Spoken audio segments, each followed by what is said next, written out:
Hello guys, in this video I'm gonna show you how to stabilize footage in Davinci Resolve. So to do this is pretty simple. So here I have a shaky video, as you can see, so it's shaking. So all we have to do is go to inspector, go to video, scroll down until you find stabilization. So here we have perspective, similarity, and translation. So you can do camera lock and this will actually lock the video into place. And let's try to stabilize it right here. So it's gonna initialize, so it's gonna analyze the FPS, and let's see.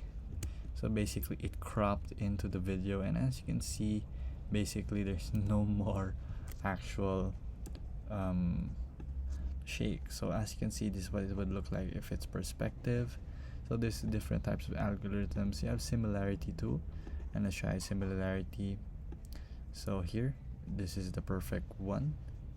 So of course we have zoom in right here so that it will actually zoom into the cropped video. So there you go, and that's how you do it. Just try to find the perfect one for your shaky footage.